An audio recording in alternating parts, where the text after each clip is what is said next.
Өнөөдөр эдийн засгийн хөгжлийн яам засгийн газарт инфляцийн нөхцөл байдлын талаар танилцуулга хийлээ. Тэгээд энийг бол энэ танилцуулгатай холбоотой мэдээллийг та бүхэнд хүргэе. За энэ оны 3 сарын 21 буюу өчигдрийн байдлаар инфляцийн түвшин 12% байна.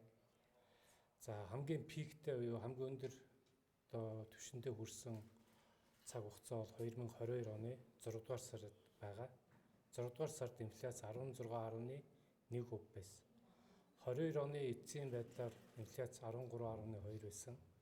2 дугаар сарын байдлаар 12.2.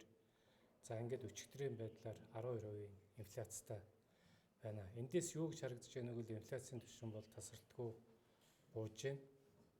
Тэгэд энэ оны эхний хагастай багтаад нэг оронтой тооллоо орчих болов гэсэн ийм төсөөллийг эдийн засгийн хөгжлийн яам хийсэн.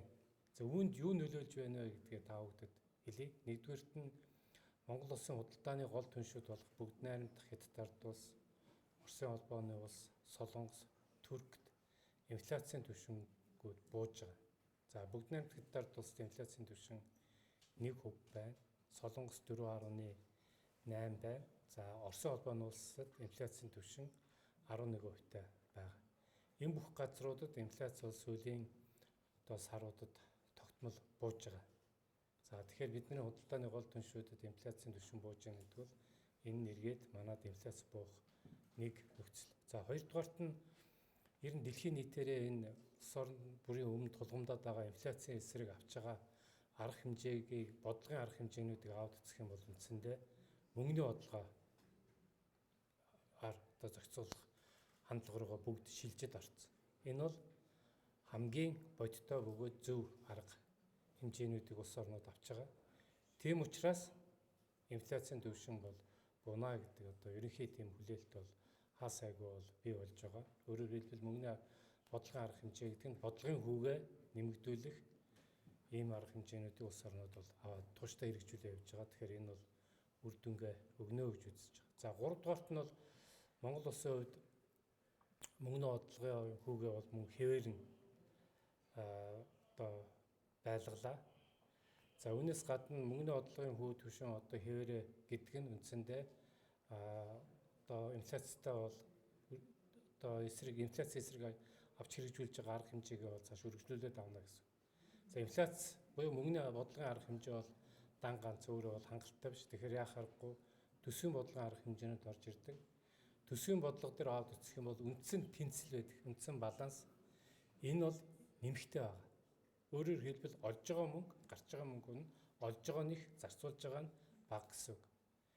Эерэг байгаа учраас энэ нэргээд инфляцийг өдөөхгүй ийм нөхцөл байдал бүрдээд явж байгаа. Тэгэхээр төсвийн бодлого, мөнгөний бодлого хоёр нэг хэмжээндээ жигд явж байгаа гэдгийг хэлье. За дөрөв дэх нэг зүйл бол энэ Монгол улсын валютын нөөц байгаа.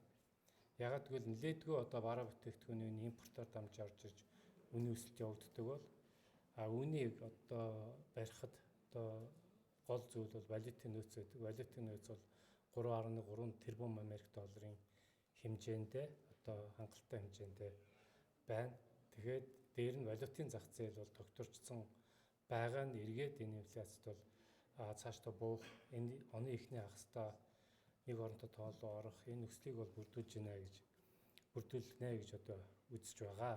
За үүнтэй холбогдуулаад бас засгийн газрын зүгээс цаашдаа ер нь юун дээр анхаарах вэ гэхээр энэ ялангуяа энэ бараа бүтээгдэхүүний өрсөлдөөнийг нэмэгдүүлэх чиглэлээр за янз бүрийн хориг саад хүнд суртлын зүйлүүдийг багасгадаг. Эсвэл зарим салбарууд дээр тогтсон хэтэрхий монопол шинжтэй цөөхөн хүмүүсүүдийн үйлдэлээр үн тогтдог ийм зүйлүүдийг ялахаар багасгаж ер нь өрсөлдөө нэмэгдэж инфляц буурах энэ үндсэн зарчмыг нь авч хэрэгжүүлээ явах нь зүйтэй гэдэг чиглэлээр засгийн газрууд үйл ажиллагаагаа авч хэрэгжүүлж байгаа гэдгийг бол та бүхэдтэй хэлье. За эдийн засгийн өсөлт бол 4.8 байгаа.